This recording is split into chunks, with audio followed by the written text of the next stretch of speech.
Welcome to Airway Exchange, the podcast for empowering educators and inspiring future CRNAs, a new series of Beyond the Mask supported by AA&A. We're your host team. I'm Greg Collins. I'm Nikki D'Amico. I'm Erin Martin. And I'm Louisa Martin. We're here to support the community of CRNA educators with conversations to explore, learn, and grow. To pursue excellence in the evolving field of nurse anesthesia education. And to champion our students and enrich the future of the profession. This is Airway Exchange.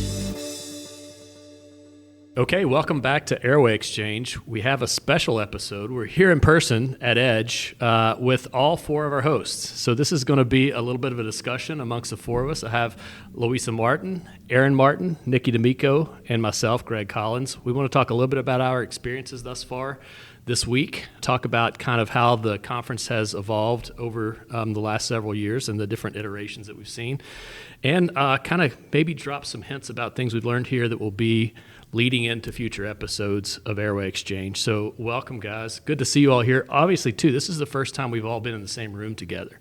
We typically do this virtually, so sitting across from you guys and having a real conversation is uplifting, and it's good to see you.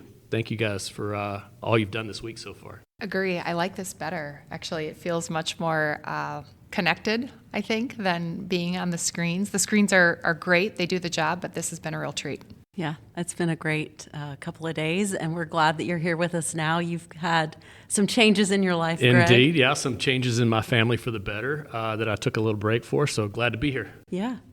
Great to see everybody. So I guess let's kind of start about what's been your favorite thing you've been to this week? I think I've really enjoyed the recordings. I've had to miss some of the sessions because of the recordings, but I feel like it's been such a great opportunity to ask, a ton of questions, to get great information on admissions. I really enjoyed the talk with Dr. Miller about admissions being reimagined. I've learned more about item analysis, learned more about Olivate. So I don't know. I'm excited to hear the episodes that I haven't been involved in over the coming months. So yeah, I love networking and seeing everybody. That's been kind of fun too, just in general with the podcast so far, is when we don't host, about getting on there and listening. I feel like I'm eavesdropping on you guys sometimes when I do that. I'm like, maybe I'm listening to something. It's good to hear you participating and me getting to be a consumer rather than being involved. I would agree that the recordings have been really fun. It feels kind of privileged. A lot of the people that we're talking to are the people who've been speaking. And so to get a little one-on-one time with them to delve deeper into the topics that they've been talking about at the meeting has been a real treat. And I always feel inspired after this meeting. I also feel very validated. It's like therapy, hearing that other programs are experiencing the same challenges that you are, or finding those nuggets that you can take back to your program. So yeah, there's just been a lot that I've enjoyed. Always a lot of commiserating to do. I kicked off the week this week with one of the pre-conference workshops. I spent the day with the early educators workshop, which was so inspiring because we had a room full of, wasn't quite 50, but we had a room full of educators who had been doing this less than 5 years. So it was like, great, yay, there's a whole group of folks coming in to, help us out at programs. They're just fantastic. I mean, the energy that they brought to the room, the sessions were all great. I was lucky enough to be able to listen to some of my colleagues, to share the stage with them. We had some fantastic conversations. All of the rooms were buzzing. That's one of the changes that we've seen over time, is more of these pre-conference workshops. So, the week wasn't even officially started and the building was full. It was, bustling. There was stuff going on in each of the rooms. There was some train the trainers, so a lot more sessions to try to really give people actionable things about how to teach. We certainly tried to do that in our session, and I know there were some POCUS sessions, so some of the content in those pre-conference workshops, I think, has been a very nice addition and a really good way to kind of kick off the week before we officially kick off the week. I think the early educator workshop is fabulous. 3 of the faculty from our program actually attended, and they had wonderful things to say. I think that has been a wonderful addition to this meeting, is recognizing that many people are at different spots in their journeys as educators, and I think more deliberate education for the educators is something that is desperately needed or has been needed. So I'm really happy. So thank you, Nikki, for your participation in that. Well, we did a podcast basically with that being the topic, and I think that the ability to come there, see the struggles that you're having, we talked about, and Luis and I both shared our experiences of kind of feeling like we're on an island when we start in education, and being able to sit down with people, hear the experts, hear the means by which they've been successful, but also sit down and say, hey, this is really hard. What do you think? Yeah, it's really hard for me too. And I think that's a valuable piece, maybe as valuable as the information. I'm sure the information was fantastic, but just being able to see people in similar situations as you that may be having difficulty making that transition into academics. And so I think that was probably a big benefit of that. Yeah, I was sad to miss it. I'll have to register. I'll still be within the 5-year mark next year, so you'll be putting it on before too long, just so you know. So. No doubt. Dreams, but I'd like to attend next year as an early educator. There was also a COA workshop as well. I didn't mention that. I want to say that as well. That was a well-attended workshop I think that one was self-study, and then they're doing, I think, on-site visit workshops as well, which is always super helpful. And goes back to another topic of a podcast we've already done since we started, so. I think it would be great to have I don't know if mature is the word, old perhaps, the old educators workshop. But that might be great too. Like, what are the challenges? Because I can tell you, as somebody who's been in this longer than 5 years, the technology, AI, all of those things have been big topics. I think AI has been, mentioned in every single lecture that I've seen in the last couple of days. And I think for people who have been in the game for a while, that is overwhelming. I mean, a colleague and I were saying this might be the push for retirement, is recognizing that maybe they don't need us anymore. But I think that might be something to look at too, experienced educator workshop. That's funny too, thinking on that same theme that, so often in clinical practice, a new concept comes up, a new drug, a new technique, and we can go turn to the literature immediately, find out about it. We really don't have that massive resource that we have clinically being educators. And so many times it's just us sitting around the table or sitting in a room and listening to somebody or sharing an idea with a colleague or a peer. I think that's the old piece. And I think we should call it the old educator workshop, just so you know. I think so too. I'm totally in favor of that. Right? Yeah. Call it what it is. I'm like cringing over here. How about mid-career, established educator workshop? I like established or experienced. It definitely sounds better, but, truth is the truth. Expert educators. I was thinking novice to expert. There you go. That's good. Y'all are the experts. So what have you guys thought this year? This is the first time we've branded the conference as EDGE. I think we've all probably in this room, maybe with the exception of Louisa, attended all the way back to the assembly school faculty. Moving forward to the ADCE and now EDGE, have we noticed much of a difference just in terms of flow, content that's offered, anything like that we can see? I think they've done a really good job with trying to make sure that those with a thread of interests don't have sessions concurrently scheduled. So the concurrent sessions are always tricky because, I think I generally look at the EDGE schedule, ADCE, ASF schedules, and I'm like, whew, there's always 10 different things that I could go to at one time. But it did seem that the threading and how they had tracks worked out reasonably well in terms of stacking it so that you weren't like every session I want to go to is always scheduled concurrently with another. I also like the lunch and learns. I know they did that last year as well, but I think that's been a great thing to continue. These are busy days, and there is so much good stuff you want to get to, especially depending on where you're located. Sometimes finding a place to go to lunch, everybody going to the hotel restaurant is overwhelms and Always. takes forever. And so I think that's been a really nice addition to kind of keep the day moving and utilizing the time in a meaningful way. I always missed a session after lunch because I just wasn't fast enough to get off site. Same. Do the thing. Yeah, absolutely. So there's less missed sessions. Yeah. Well, I can say, and now kind of serving in the capacity that I do with the ANA, coming to all of these meetings every year, this is still my favorite meeting. Hands down. I think we probably would all say that. It's funny, we talk about the content, we talk about the flow and the things that we've mentioned comparing the older versions to EDGE. But I think it's just the networking piece that never goes away, and we're able to see our friends that we haven't seen in a while, to see our colleagues across the country, to share experiences, I think, good and bad, commiserate. I love that word. There's a lot of that goes on. But there's also a lot of celebration, I think, that goes on too, and that sometimes gets a little bit overlooked. Yeah, I think as Aaron said, I want to second that I've felt inspired and very proud to be among nursing anesthesia educators. I'm always proud to be a nurse anesthetist. I think it's the greatest profession in the world. We provide excellent care, high quality anesthesia. We're go-getters, and I think I've had that thought several times when recording these podcasts and having the opportunity to have one-on-one time or two-on-two, whatever, with these really passionate and driven educators who want to do it better. They see a problem or they see something in the literature that could help, make their program better or make all of nursing anesthesia education better. It's just really inspiring, and I'm super grateful to be among these experts, including the three of you. This was fun.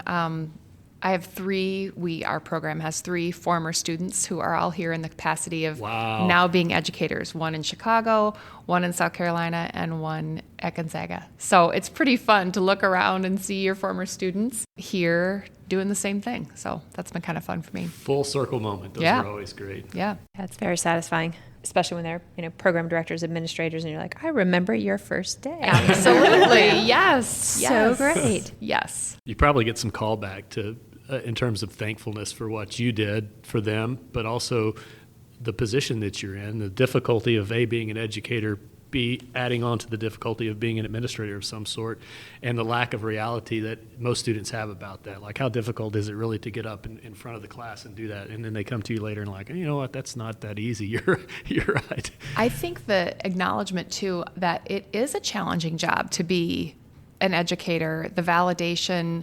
At the COA update, they were just talking about turnover. It's high, 24%, I think is Program what they administrator said. turnover, in the 20% range. Yes. So again, validating.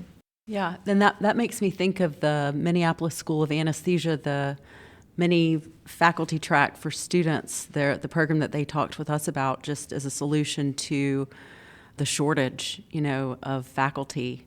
When you're talking about, students coming back, one of my favorite aspects of coming to meetings is seeing my faculty from Northeastern, my heroes. They'll always be my heroes. But I loved hearing MSA talk about their faculty track for students who are interested in teaching, because we need educators, Do you bring students from your programs to this meeting? We have before, and it was a great experience. It was specifically someone who was very interested in going into a future track in education. So in that situation, we don't have anyone here. There was a mentorship program. That's a change. I didn't see that this year. I didn't get the call for mentors, which I know was a little bit of a struggle. I think there was sometimes a hard time getting mentors to serve in that, because I've served as one. It was incredibly, it was fun. I got to meet someone from the University of Pittsburgh at another program, and she was just lovely, and kept in touch with me after that, which was really great. It was fun, but it's a great meeting, but I'm not sure it's as good for them as things like mid-year and annual Congress. Congress. So yeah. Although I don't think that mentorship thing should have gone away. So that's something I'm definitely putting on my evaluation. I love it. Yeah. I enjoyed it as a mentor. I thought it was fantastic. Yeah, for sure. Particularly somebody that's interested in, I can think of not being in that role when I was a resident. Being an educator was the last thing on my mind, obviously at that point. But gosh, if I had that interest, what better opportunity to get plugged in with somebody that's obviously been successful. Yeah, I'm always incredibly grateful for the experience I had as a student a very long time ago.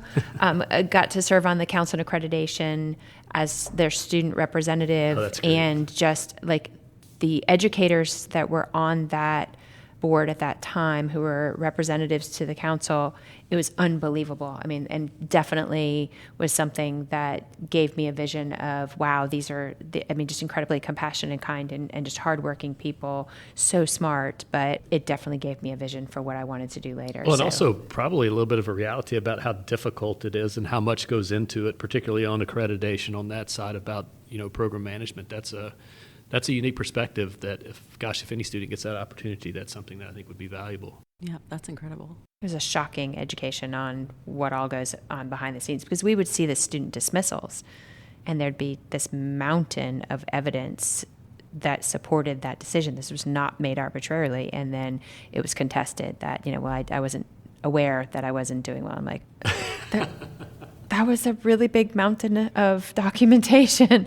So it was just interesting. It gave me a perspective. And it also, was something that I carried with me as I continued on about, the importance of making sure that the importance of the evaluations, even just knowing that this is so critical to get these done. So it's a foundational lesson that you had there. That's great. I think definitely. That's really cool. Yeah, I'm excited. Next month, I'm going to the new program administrators workshop at the COA. And then I saw in June they're having an accreditation workshop that I'm going to try to go to too. So a little nervous, but also excited. When we had the episode on accreditation, I said, I feel like that's an area that I definitely want to. I don't want to learn more about it, but I do because it intimidates me. But no, I know how critical it is and essential it is. And yeah, so I'm excited. I think it's something, though, that everybody could learn more about, no matter how experienced or seasoned you are. There's always things that come up, and not even things that change. Things that we routinely maybe overlook. We talked about that in the accreditation episodes, things that maybe lack trending that are in your program that you're lacking, that you don't recognize until you have a self-study or until you have a side visit. So I think that's a great resource that they offer. Yeah. And also a resource that why wouldn't you take advantage of? If you're in that position like you're in, Louise, I think that, gosh, that's a great resource to have and to be able to go hear it from the horse's mouth, if you will. I think that's as direct as you can get. Yeah, I'm excited. Great that you can go in person again. I did it in the time period when it was a virtual event, and I was like kind of bummed. Speaking of virtual versus in person, so thrilled and so nice to be in person. Yes. It'll be good. I'm excited. I'm going to go see Aaron while we're there, Aaron R. For sure. Yeah. Make her take you to dinner. I'll make her take me to dinner, yes. Have you seen the new building yet? No, I have not. Oh. I've only been to the ANA once. I went to the OB anesthesia and the spinal and epidural workshop in 2017, and I was at the ANA for that, but otherwise I haven't been back. Well, I've heard great things about the new building. It's I know fantastic. You've probably been there as a board member, Greg, but it seems like it's a fabulous space, and it should be a really good experience just to go there and see that. I'm excited. Maybe we can record an episode there. Maybe we can all go. And now I think you mentioned going in person and the benefits of being in person. You're going to get the same experience that we talked about, like in the new educator workshop. You're going to get to sit with people who are in the same shoes as you, that maybe their first time sitting and hearing this information. What can I learn? You get that networking piece too, on top of the really valuable information that comes from the COA.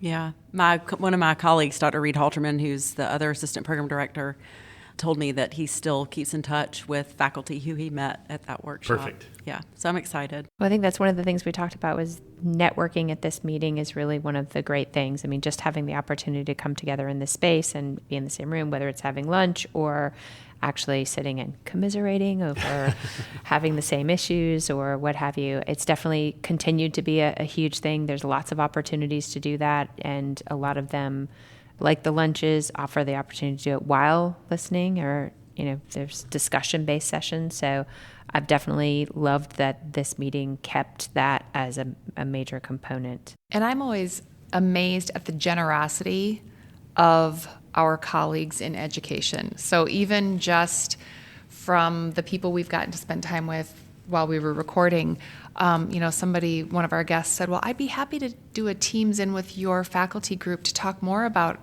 item analysis. And, those kinds of connections and the opportunities that it brings us.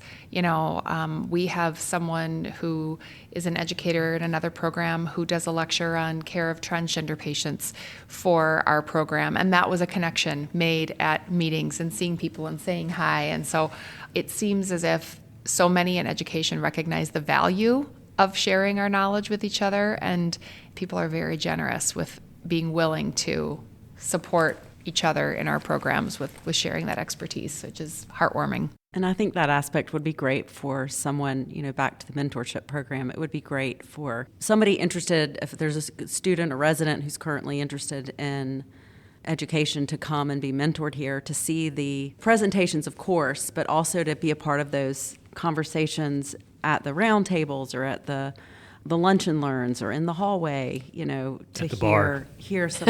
What's at the bar? Yes, at the bar. There's a fair bit of networking. Yes, the networking at the bar. Yes.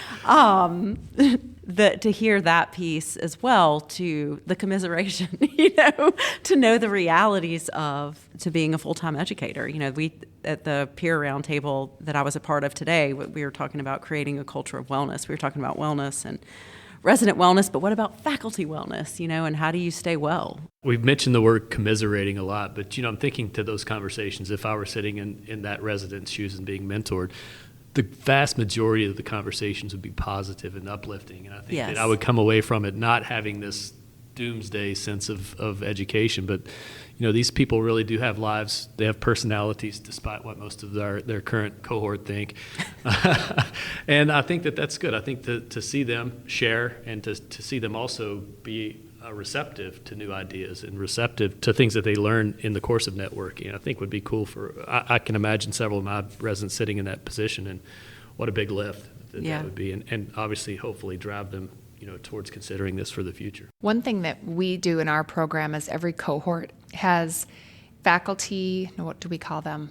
Student advisors. So they're clinical CRNAs that serve in an advisor capacity, somebody outside of the program, but somebody they can tap into and bring up treats once in a while. And so in recognition of the contributions of the student advisors, every year we bring the student advisors from the senior cohort with us to this meeting. Fantastic. And it's very interesting. One of our current faculty members came as an advisor 2 years ago, and when we had a opening on our faculty last year, he jumped at it and he said, it was being at that meeting and listening to all those conversations about education and recognizing how deliberate you guys are and how passionate everybody is. And so that's something that I think if you are trying to build your pipeline of educators for your program, being able to have a clinical CRNA, maybe that's a clinical faculty person, tag in on this meeting, I think it can be really inspiring for people.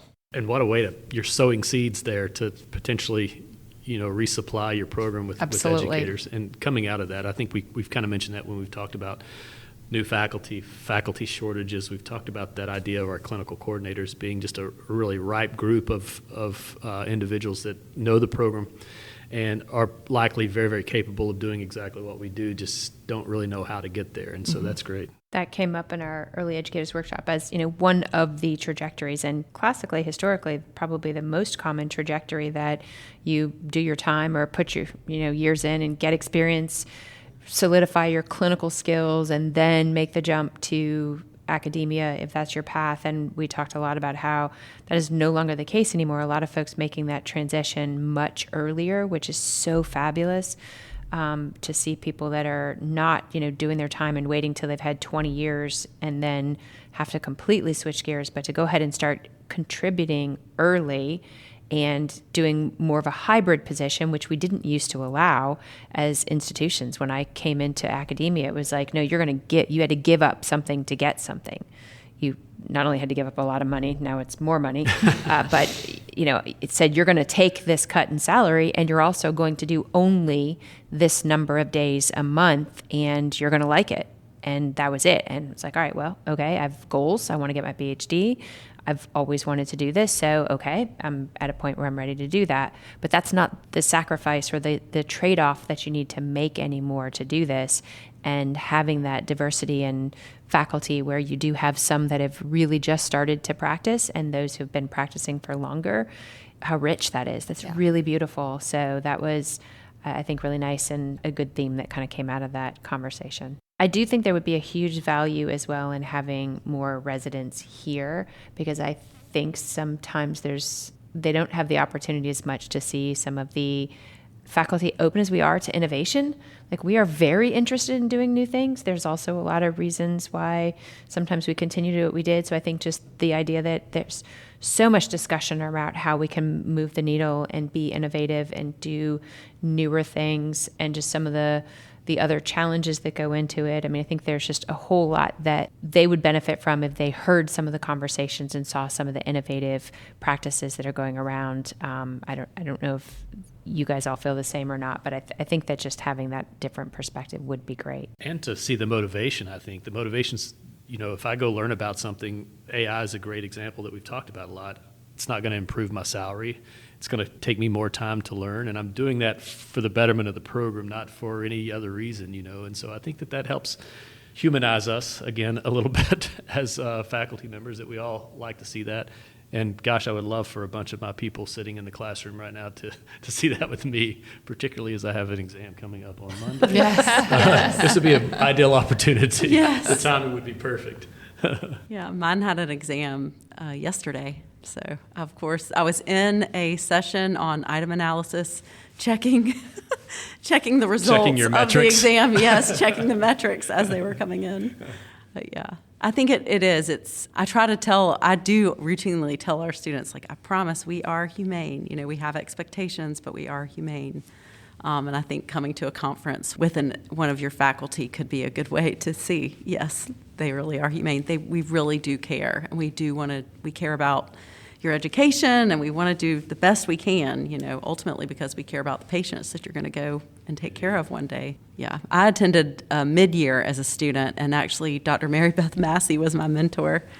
I'll never forget it. It was I haven't been back to mid-year as a CRNA. I would like to go. It's hard to go to all 3 meetings for me, but I'll never forget that experience of being mentored, I was thinking actually about the mid-year mentorship, because I think for that meeting there is a lot of very deliberate mentorship. Yeah. And Deliberate's the right word. Yeah, and our students, we have 4, I think, students who will be going to mid-year who are partnered up with CRNAs from our state. And I think state organizations, at least I can speak for Minnesota, do an amazing job at sponsoring students and getting them to the Hill and having them speak on issues. And so I think that mid-year is definitely a meeting where that is done in a very meaningful way. And I think maybe it would be worth, Greg, you can take that to the board. Yeah, indeed. Thinking about some more kind of deliberate student mentorship stuff at this meeting. For sure. I think that speaks, the need is obviously there, as we've mentioned, just the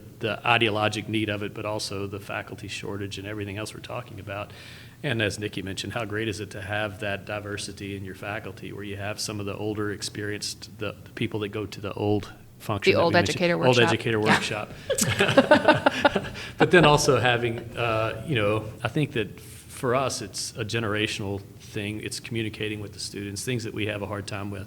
I'm lucky enough to have, my children are the age of my residents now, and so that's helped me in communicating.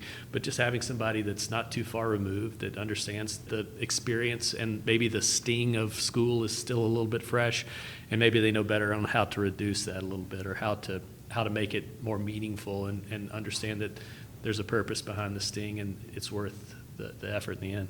Yeah, and when the Minneapolis School of Anesthesia was here talking about that mini faculty track or mini educator track for students, the student who is about to graduate and finish that track is going to immediately start working as faculty. And we were saying, what great, return on your investment, but also that you can immediately implement maybe things that were challenging for you. Implement strategies to improve. We are always looking for ways to improve, but and that ability for them to, we have diversity among our cohorts. Not everybody is the same age, but in general, they tend to be around the same age, similar ages, and so similarly generationally for the most part. So in that way, I think that those newer educators that are more generationally similar can meet the students in a way that somebody who's more experienced can't. But then in the same way, it's good to have a diverse faculty, because the experienced educators have knowledge and expertise that the newer faculty don't. I think both are absolutely essential and needed. That new faculty member that just graduated is probably not the one you want writing your self-study. Right, exactly. Exactly. Or, I was my program director and the other assistant program director, we met for about an hour yesterday, and my program director was talking about meetings with administration well above us, and I'm in awe many times listening to her, because when I hear her discuss these meetings and how she is and how she carries herself, I'm like, gosh, I'm just impressed and in awe and grateful, because I haven't been in a lot of those meetings with the provost or, the president of the university, maybe one day. But right now I'm still learning about this role as an assistant program director. But again, just in awe and immense gratitude that she's there professionally and willing to advocate for us. And just, I don't know. I was just thinking that, I'm not ready for this. What am I doing in this role? I think you are. Well, you sort of stumble through it. I jumped into a role as an associate dean, and it was eye-opening. But you're not, we don't get training for that. You just kind of step into it. That was something that George Valdez talked about. He is a dean at FIU, and he talked about the importance of having CRNAs in those leadership positions and how just our natural skill set, the things we do as CRNAs in the operating room, and I couldn't agree with him more, they just set you up nicely for that. I mean, just this, this idea of, how we set the tone for the room, that I think you would be far better at it than Stepping into those roles is really important. And you do it, you just jump in. If it's like having kids, if you wait till you're ready, you're never going to be ready. The human race will cease you get to exist. Voluntold, and you say, okay, sure, I'll take on that role. But I think it's important, and I do think that was a really powerful thing that he said. And to say that to new educators was great, to say to them, we need to see more CRNAs in these roles. It's very important. Dr. Diaz made a comment yesterday that has stuck with me, and I can't remember the context, but she said something about, sometimes you just have to do it scared. And I thought, wow, that sums it up a lot, doesn't it? I may start telling our students that, that first day of clinical, you just do it scared. It doesn't mean you don't do it, you just do it scared. And then you won't be so scared the next day. There's a lyric in one of my very favorite songs that says, be afraid, be very afraid, but do it anyway. Oh, I love it. I love it. Exactly. That sums up education, doesn't it? Indeed. Yes. Indeed. I'm so grateful, though, that I'm not doing my first day of clinical again. I don't ever want to do that again. No. I remember asking my preceptor, so I'm going to watch you, right? And she's like, no, honey, you're doing it. She's like, bless your heart. Yeah, bless your heart. Exactly. No, it's you. You're the one. So, because I didn't feel ready, She's like, well, you got to get ready. You're ready. We're going to do this. But you were ready. Yeah. And as you would be in an administrative role, just like you talked about. I think that's a great correlation. When we were talking about, and I've heard you, Nikki, talk about the WCAG, the guidelines that have come out and that we're all having to implement quite soon. I've had that same thought, gosh, she so knows what she's talking about. She's such a good leader, so I'm taking notes. Well, you're very kind. We're all stumbling through that. Yeah. We're close to wrapping up a dean search at our university, and I was on the search committee, and having that idea of, we look for someone with experience, and the thought that you had, Nikki, about you have to jump in and do it, and you're probably better prepared than you think you are, and you're probably obviously qualified or you wouldn't be in that position.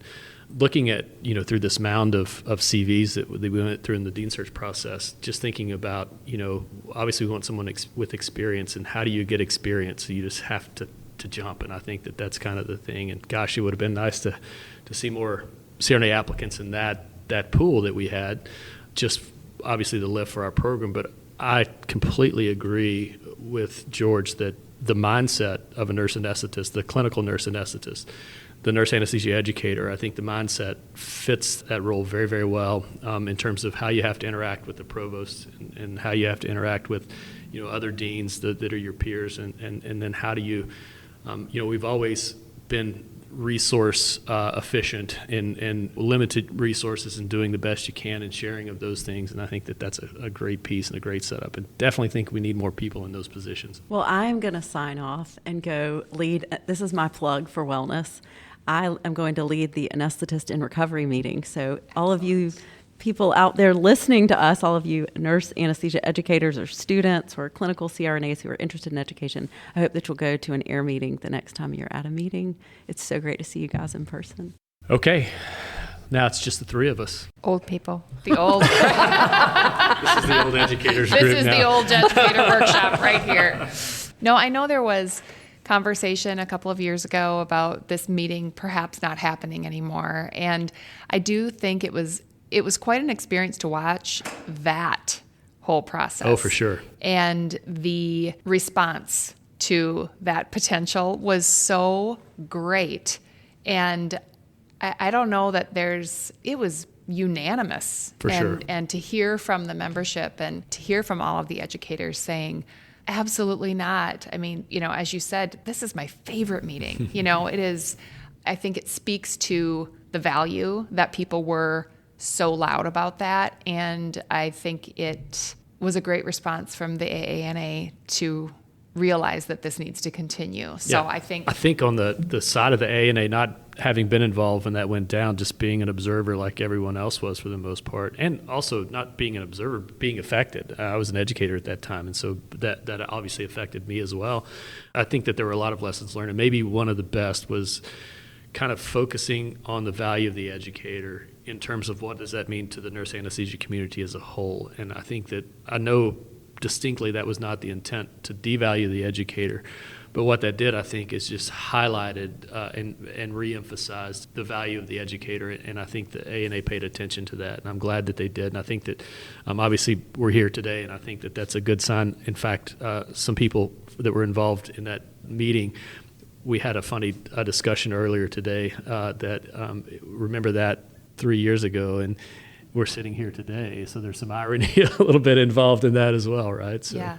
And I think it made us all maybe self-reflect too on why this was important. Sometimes we don't appreciate something until there's the threat of it not being there anymore. And so it's a great life lesson. It is a great life lesson. But I think for us, I know we're very fortunate that our whole faculty is here. And so our team we try to all make it each year, and it turns out to almost be like a 3-day faculty retreat for us, because we're able to go to the meetings, and then we go to dinner, and we talk about what did you learn today, and we just have a lot of fun too. But it ends up to be, for us, a real team building. We don't gather that much outside of the office, and so I think that that's the same with us. I think that's a good opportunity to kind of let your head down a little bit and just be normal and be normal people. And We've developed nicknames from these trips over the years. The guy that forgot his swim trunks and had to buy them at the just all of that. So you end up with your lore among your faculty too from the meetings. I thought you were going to say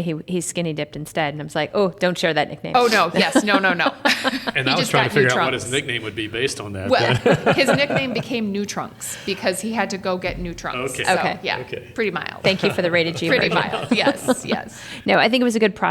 In the end, probably painful for many involved and a whole lot of emotions, but it's kind of like accreditation, a lot of emotions, but the opportunity to sort of reflect on, what are we doing well, what are we not, where could we tighten things up? And I think the meeting has really transformed. It continues to be something that I think we're all excited about. Yeah. And we have to give a shout out, record attendance this year. Sure. So like 660 people here. So it's only growing. That's fantastic. And the AANA does an amazing job with meetings and bringing fun things. I don't know if you made your derby hat last night. I did not, but I saw yours. It was excellent. It was pretty good. But, kind of leaning into where's the location and how can we make that a fun theme? And that happens, of course, at annual Congress, for sure. Definitely. But I commend our organization for the effort, the time, the money, everything that goes into making these really good member experiences. I think that's something that kind of came out of that process, and we'll call it, rather than a mistake, it was a learning opportunity. And I think that the ANA did a good job of learning and reestablishing value, but also, understanding these used to be in more high-end places. Yeah. I think it's almost like anytime I gather with my family, I'd like to gather at Disney World every time I see my extended family. But it doesn't matter if we're at the restaurant down the street. Absolutely. It's the ability just to be with them. And that's, I think, what we get out of this. There's a little bit of snow outside on the ground right now, but I haven't heard many people complain about that because we're all together and we're having fun and we're commiserating. We're just adding the snow to the list of commiserations, I think. So. Exactly. Who's been outside the building anyway? Yeah, right. I have to run to the Uber. Yeah. This is definitely one of the meetings where it is so busy. There are so many things to see. So much of the meeting is on point that there really is. And short. I mean, it's not like we're here with Congress, over 4 or 5 days. It's jam-packed in. And I think, like you mentioned, Nikki, the tracks, being able to see what you need to see. And I've really enjoyed just my time here today, just sitting in the room with you guys again. We've talked about that. I think it's cool for us to get together, and we're reflecting a little bit now on our podcast history. I feel like we're the old podcasters now. But, One of the goals I think we had was to get some ideas for podcast episodes, and obviously we recorded a lot of episodes here at the meeting, but we also talked about some of the threads that came up or topics that seem to be standing out as possible topics. I think one thing we mentioned should definitely be the topic of a future episode, and I hope folks will share more of their ideas, threads and things they heard. The one we kept hearing about was accommodations and the number of our students, residents who have accommodations and all of the challenges that entails. Other threads or themes that you guys heard? I know we've already talked about AI in one of our episodes, but it feels like that is ever present. I think some follow-up and some more maybe targeted, focused discussions on certain aspects of AI. Yeah, I like that a lot. Would be amazing. Love it. Yeah, even in terms of a program that's been successful or a particular concern of the program that they used AI to tackle the concern of the program. Even with self-study, I mean, I'm sure that there's something that can be done there. There's AI help. We could link those two topics together in terms of how can we use AI to help that process. We've talked about in previous episodes the arduous process and the ability the need, I should say, to maintain a constant stream of documentation so it's not a big process when you get there. There's so many tools that can help us do that right now, and I think the ability of maybe a program that doesn't have the resources that a big program does, the university resources, the software licenses and things like that, I think that would be very, very helpful. I think this is probably a good place to make the call. So we have a website, and if you have topics that you're interested in us talking about, if you're interested in being a guest because you have something unique to share and you think this is the right platform to do it, we encourage you to go to the website. There will be a link in the show notes. Please go to the website. Let us know. We'd love to hear from you. Also, just let us know how we're doing. Give us a shout out every now and then. You may get one in return. It'd be great that has been fun, I will say, about being here, is having people say, I really enjoy listening to the podcast. And it's fun to know that what we're doing is resonating with people. So yeah, I love that idea. Let us know how we're doing or what we can improve. Makes me so happy when someone says, oh, I listened to this episode. I'm like, yes, so great. And I hope people grab the swag because the stickers are fantastic. The stickers are great. It is good to know we're not just talking to one another when we do this. Correct. That there's other people listening. So. Our screens, yeah. Well, it has been wonderful to, we've said it before, be in the same room, be able to come together. We've been doing this for a few months now, and I can say it's been a true pleasure. And I'm very excited that we get to keep going, and I think we're just getting started. Couldn't agree more. We have already recorded some episodes that I think people will absolutely love. I can't wait to hear the ones that I did not participate in, to hear more about some of the topics that I've seen on the agenda. It's been a fantastic week, and I'm just looking forward to the rest of the year and getting some more episodes on the books. Well, thank all of y'all for being wonderful co-hosts and now good friends. Look forward to doing this again soon. Absolutely.